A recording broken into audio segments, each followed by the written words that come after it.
Hello नमस्ते, welcome to अलीका classes. उपनिषद का topic start किया था। ये उपनिषद की सेकंड क्लास है। क्लास स्टार्ट करते हैं। ईशावास्य उपनिषद और बृहदारण्यक उपनिषद के बारे में पढ़ चुके हैं। कठोपनिषद के बारे में थोड़ा बहुत पढ़ा था। सुनसेप आख्यान तक पढ़ चुके हैं। इस क्लास में हम नचिकेता उपाख्यान से स्टार्ट करते हैं। आई होप कि आपने सुनसेप आख्यान की कहानी को गूगल कर लिया होगा, गूगल से पढ़ लिया होगा। नचिकेता उपाख्यान, इसको भी गूगल से पढ़ लेना। छोटी सी स्टोरी है। एक 12-13 साल का लड़का है नचिकेता, उसकी कहानी है। जो इम्पोर्टेंट पॉइंट है वो यहाँ पे लिखे हुए हैं, इनको पढ़ लेना। क्वेश्चन इसी में से बन जाएगा। बस आपको कहानी समझने के लिए, यानी कि आपको ये चीज़ें जल्दी से याद हो जाए, इसलिए आपको कहानी पता होनी चाहिए। आपको ये पॉइंट जल्दी से याद हो जाए इसलिए कहानी को पढ़ लेना, क्योंकि जब हम कहानी पढ़ लेते हैं, स्टोरी को अच्छे से जान लेते हैं, तो हम अच्छे से याद कर पाते हैं। नचिकेता, नचिकेता जो है, इनके पिता का नाम पूछा जाता है। पिता का नाम है उद्दालक।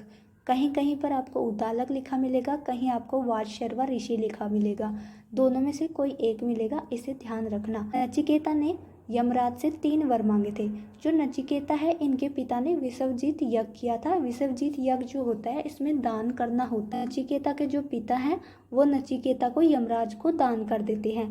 नचिकेता जब यमराज के घर जाता है, यमराज 3 दिन के लिए घर से बाहर गए हुए थे, और जब वापस आते हैं तो नचिकेता उनके घर के बाहर होते हैं। इसलिए यमराज उनसे कहते हैं कि 3 रात के 3 वर मांग लीजिए।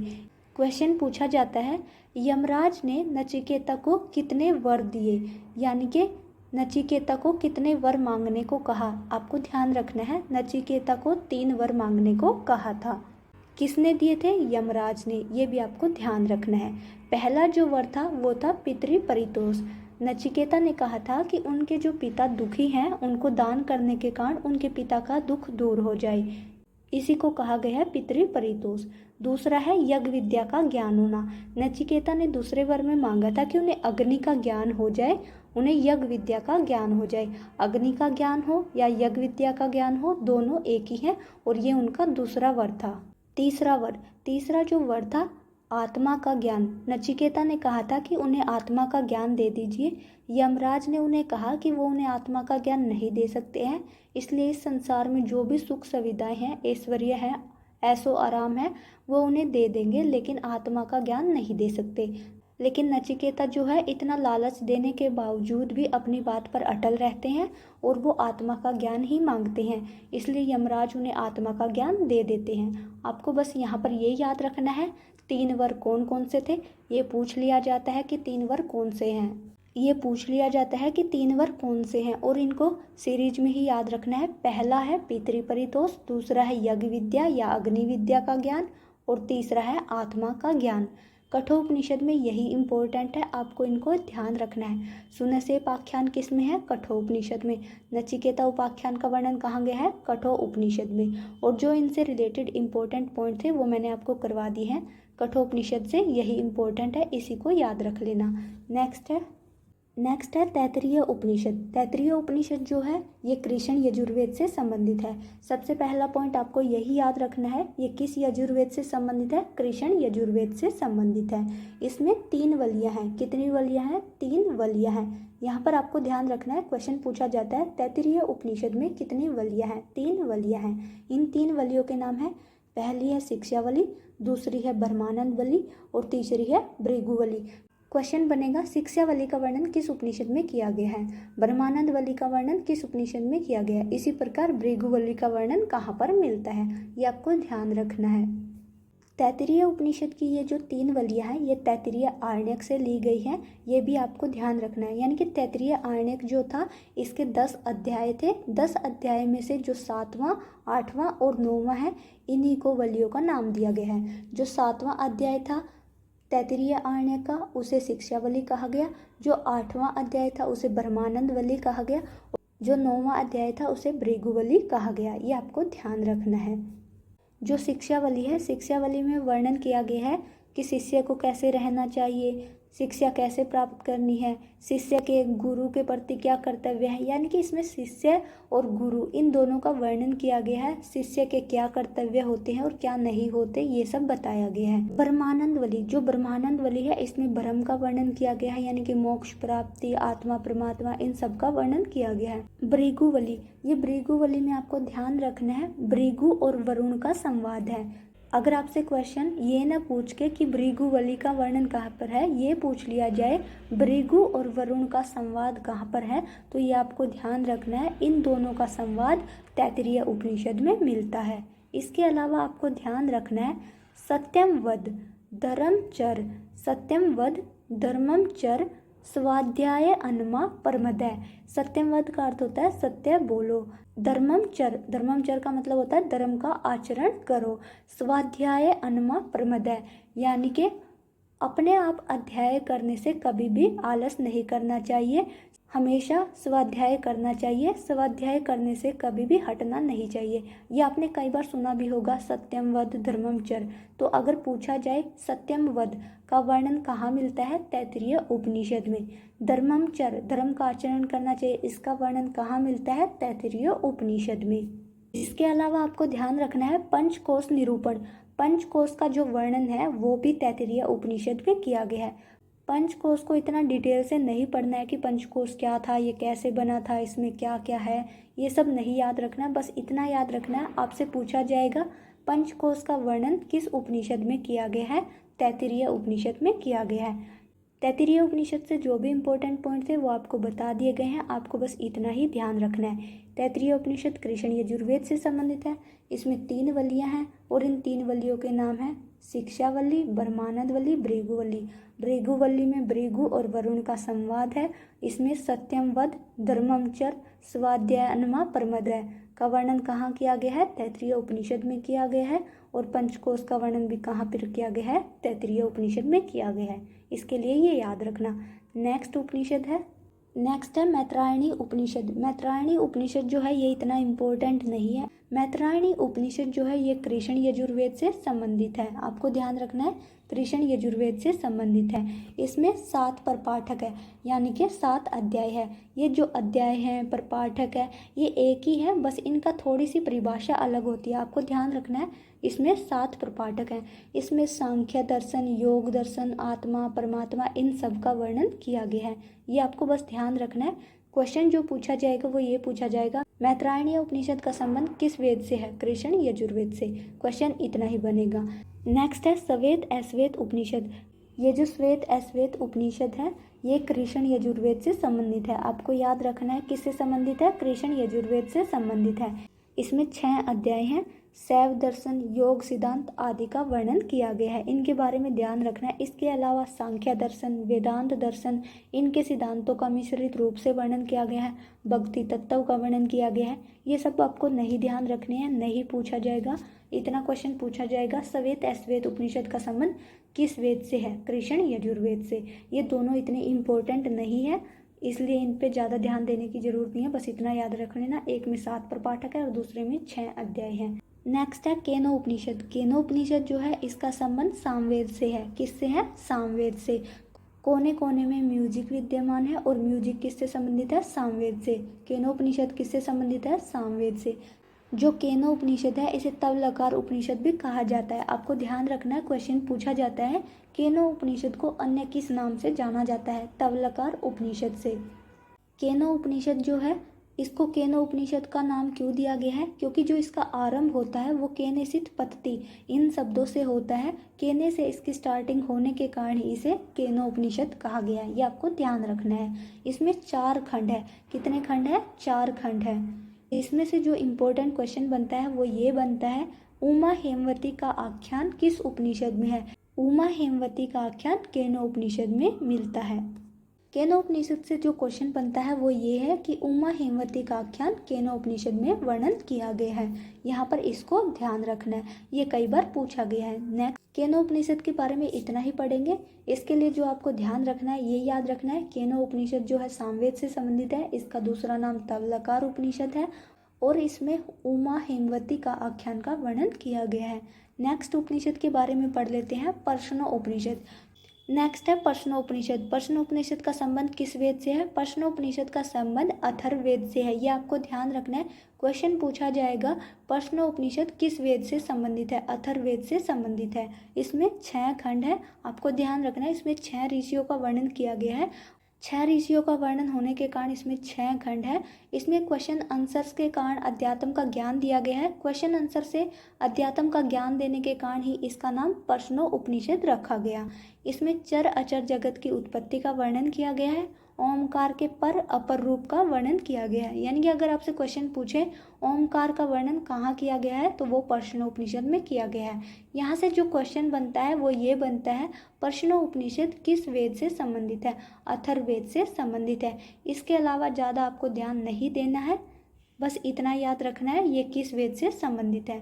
नेक्स्ट है मुंडको उपनिषद। मुंडको उपनिषद जो है ये इम्पोर्टेंट है, ये अथर्ववेद से संबंधित है। मुंडको उपनिषद किससे संबंधित है? अथर्ववेद से संबंधित है। इस उपनिषद में 3 मुंडक है, यानी कि 3 अध्याय है। इसमें अध्यायों का नाम क्या रखा गया है? मुंडक रखा गया। आपको ध्यान रखना है, मुंडको उपनिषद में 3 मुंडक हैं। इसमें जो इम्पोर्टेंट क्वेश्चन बनता है ये बनता है सत्यमेव जयते। सत्यमेव जयते जो हम सूक्ति का प्रयोग करते हैं वो कहाँ से ली गई है? सत्यमेव जयते का अर्थ होता है सत्य की ही जीत होती है। ये हमने मुंडको उपनिषद से लिया है। आपको ध्यान रखना है, सत्यमेव जयते का वर्णन कहाँ मिलता है? मुंडको उपनिषद में। इसके बाद है द्वैतवाद। ये द्वैतवाद नहीं है, द्वैतवाद है। अगर पूछा जाए द्वैतवाद का वर्णन कहाँ किया गया है? मुंडको उपनिषद में द्वैतवाद का वर्णन किया गया है। ये द्वैतवाद होता है कि आत्मा और परमात्मा 2 को माना गया है, जैसे जीव और ब्रह्म को माना गया है। कुछ जो हमारे दर्शन है उनमें सिर्फ एक ही को माना जाता है, जैसे वो कहते हैं सब कुछ ब्रह्म ही होता है, कुछ कहते हैं सब कुछ जीव ही होता है, कुछ लोग कहते हैं कि हर एक चीज़ अलग अलग होती है, वो क्या हो जाता है? अनेकवाद हो जाता है। अलग अलग मानेंगे हर एक चीज़ को तो वो अनेकवाद हो जाएगा। अगर सब कुछ ब्रह्म को ही मानेंगे यानी कि सारी चीज़ें ब्रह्म ही है, अद्वैतवाद हो जाएगा। यानी कि वो सब कुछ एक ही चीज़ को मानते हैं, वो अद्वैतवाद हो जाएगा। और अगर हम 2 चीज़ों को मानते हैं, आत्मा परमात्मा को, ब्रह्म और जीव को, तो ये क्या हो जाएगा? द्वैतवाद हो जाएगा। यानी कि 2 चीज़ों को इम्पोर्टेंस दी जा रही है, तो इसमें द्वैतवाद का वर्णन था। नेक्स्ट है वेदांत का सर्वप्रथम प्रयोग कहाँ हुआ था? वेदांत जो शब्द का हम प्रयोग करते हैं, स्टार्टिंग में हमने पढ़ा था उपनिषद का दूसरा नाम क्या है? वेदांत। ये जो वेदांत शब्द है, वेदांत शब्द का सर्वप्रथम प्रयोग किया गया था मुंडको उपनिषद में। ये भी आपको ध्यान रखना है, ये क्वेश्चन कई बार पूछा गया है। वेदांत शब्द का सर्वप्रथम प्रयोग कहाँ मिलता है? उपनिषदों में मिलता है। और कौन से उपनिषद में मिलता है? मुंडको उपनिषद में मिलता है। इसके बाद आपको याद रखना है दवा सुपर्णा संयुजा। ये दवा सुपर्णा संयुजा जो है इसका वर्णन भी कहाँ किया गया है? मुंडको उपनिषद में किया गया है। इसका अर्थ होता है जो ब्रह्म और जीव 2 हैं वो दोनों साथ में रहने वाले पक्षी हैं। यानी कि जो ब्रह्म है और जीव है ये दोनों के दोनों साथ में रहने वाले पक्षी की तरह हैं। पीपल के वृक्ष के समान जो हमारा शरीर है, हमारे शरीर में ब्रह्म व जीव 2 पक्षी की तरह रहते हैं। आपको बस इतना याद रखना है, दवा सुपर्णा संयुजा, इसका वर्णन मुंडको उपनिषद में किया गया है। इसका अर्थ क्या है ये सब जानने की जरूरत नहीं है, बस इतना याद रखना। अगर पूछ लिया जाए इसका वर्णन कहाँ किया गया है, तो इसका वर्णन मुंडको उपनिषद में किया गया है। वैसे जो यहाँ से क्वेश्चन बनेगा या तो सत्यमेव जयते वाला बनेगा या वेदांत वाला बनेगा, ये नहीं आता है। अगर बाई चांस आ जाए तो याद रखना। ब्रह्म वेद ब्रह्म एव भवति, इसका अर्थ होता है ब्रह्म को जानने वाला। ब्रह्म को जानने वाला, वेद का अर्थ होता है जानने वाला। ब्रह्म को जानने वाला ब्रह्म ही होता है। एव का अर्थ होता है ही। यहाँ पर कहा गया है कि जो ब्रह्म को जानने वाला होता है वो भी ब्रह्म ही होता है। मुंडको उपनिषद में 3 सूक्तियाँ इंपॉर्टेंट है, सत्यमेव जयते, दवा सुपर्णा संयुजा, ब्रह्म वेद ब्रह्म एव भवति। इनमें से जो सबसे इम्पोर्टेंट है सत्यमेव जयते, जो काफ़ी बार पूछी गई है, अच्छे से ध्यान रखना।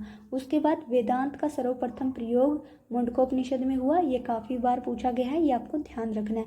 इन दोनों को बस देख लेना, ज़्यादा दिमाग पर जोर लगाने की ज़रूरत नहीं है। मुंडकोपनिषद से यही इम्पोर्टेंट था, इनको बार बार पढ़ लेना। नेक्स्ट है मांडुक्य उपनिषद। मांडुक्य उपनिषद जो है ये भी अथर्ववेद से संबंधित है। किससे संबंधित है? अथर्ववेद से संबंधित है। मांडुक्य उपनिषद में 12 मंत्र है, ये आपको ध्यान रखना है। मांडुक्य उपनिषद में 12 मंत्र हैं। कई जगह पर आपको मंत्र के स्थान पर वाक्य या कंडिकाएं दिखाई देगा, तो आपको ध्यान रखना है 12 वाक्य हो, 12 मंत्र हो, 12 कंडिकाएं हो, ये सब एक ही हैं। यहाँ पर इनको कैसे भी लिखा हो सकता है, बस आपको ध्यान रखना है मांडुक्य उपनिषद में 12 वाक्य या 12 कंडिकाएं या 12 मंत्र हैं। और कहीं ना कहीं इसे सबसे छोटा उपनिषद भी कहा जाता है। अगर आपसे क्वेश्चन पूछा जाए कि सबसे छोटा उपनिषद कौन सा है, वो मांडुक्य उपनिषद है और ये अथर्ववेद से संबंधित है।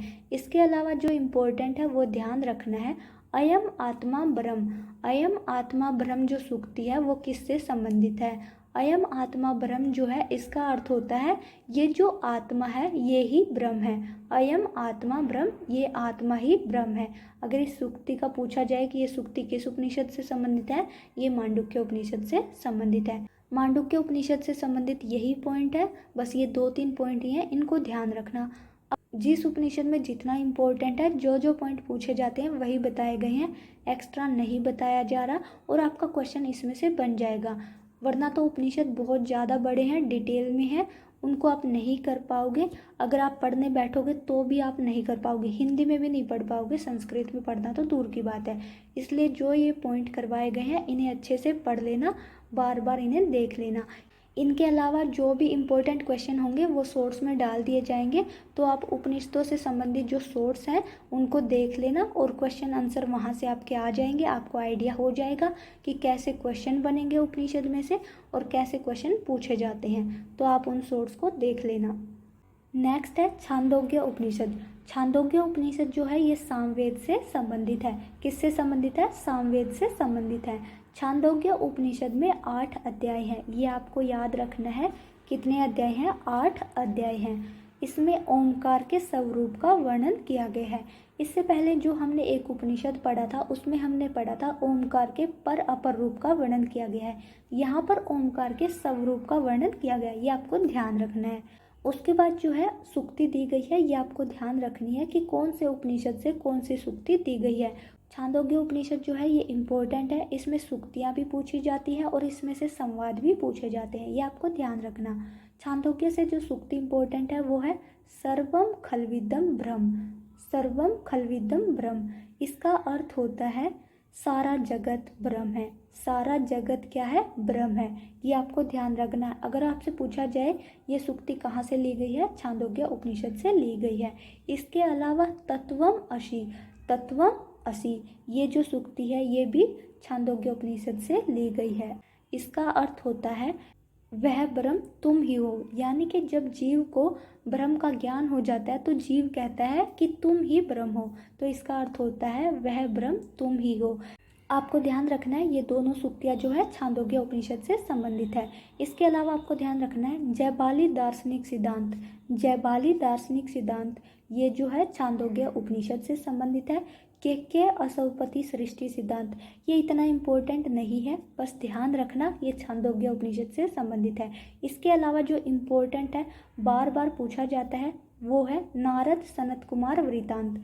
नारद सनत कुमार वृतांत, सीधा सीधा आपसे ये पूछा जाएगा नारद सनत कुमार वृतांत जो है या फिर नारद सनत कुमार का जो वर्णन है किस उपनिषद में किया गया है, इनकी वार्तालाप क्या थी, क्या इनकी वार्तालाप का उद्देश्य था, ये सब आपसे नहीं पूछा जाता है। आपसे बस इतना पूछा जाएगा नारद सनत कुमार का वृतांत किस उपनिषद में है, ये छांदोग्य उपनिषद में है। और आपको भी इतना ही याद करना है, जितना आपसे पूछा जाएगा एग्जाम में उतना ही याद करना है, ज़्यादा डिटेल से नहीं जाना है। आपको जो जो कहानियाँ पढ़नी होंगी वो मैं आपको बता दूंगी। जैसे आपको उपनिषदों में एक तो सुने से पाख्यान पढ़ना था और एक नचिकेता की कहानी पढ़नी थी, इन दोनों को जरूर पढ़ देना क्योंकि इनसे क्वेश्चन पूछे जाते हैं और कहानी पढ़ने से आपको अच्छे से समझ आ जाएंगे।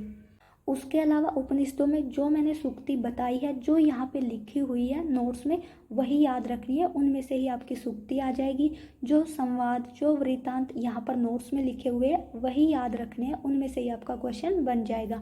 इन नोट्स से बाहर से क्वेश्चन नहीं आएगा, इसलिए इन्हें बार बार देख लेना, अच्छे से पढ़ लेना। छांदोग्य उपनिषद के बारे में इतना ही याद रखना है, ये सामवेद से संबंधित है, इसमें 8 अध्याय हैं, ओमकार का वर्णन किया गया है। ये जो सूक्तियाँ हैं ये छांदोग्य उपनिषद से है। जयबाली दार्शनिक सिद्धांत, के असौपति सृष्टि सिद्धांत, नारद, सनत कुमार, वृतांत, ये सब छांदोग्य उपनिषद से संबंधित है। इन तीनों में सबसे इम्पोर्टेंट जो है वो है नारद, सनत कुमार, वृतांत, और इसे अच्छे से देख लेना। नेक्स्ट है ऐत्रेय उपनिषद। ऐत्रेय उपनिषद, ऐत्रेय उपनिषद जो है ये ऋग्वेद से संबंधित है। जहाँ भी ऐत्रेय होगा वो हमेशा ऋग्वेद से संबंधित होगा, चाहे आरण्यक हो, चाहे ब्राह्मण हो, और चाहे वो उपनिषद हो। ऐत्रेय उपनिषद ऋग्वेद से संबंधित है। ऐत्रेय उपनिषद जो है इसमें 3 अध्याय है। कितने अध्याय हैं? 3 अध्याय हैं। इसमें जो इम्पोर्टेंट सूक्ति है वो है प्रज्ञानम ब्रह्म। प्रज्ञानम ब्रह्म, इसका अर्थ होता है प्रकट ज्ञान ही ब्रह्म है, यानी कि जो ज्ञान प्रकट है, दिखाई दे रहा है, वो ही ब्रह्म है। यहाँ पर आपसे क्वेश्चन बनेगा प्रज्ञानम ब्रह्म जो है किस वेद से संबंधित है? ऋग्वेद से संबंधित है। किस उपनिषद से संबंधित है? ऐत्रेय उपनिषद से संबंधित है।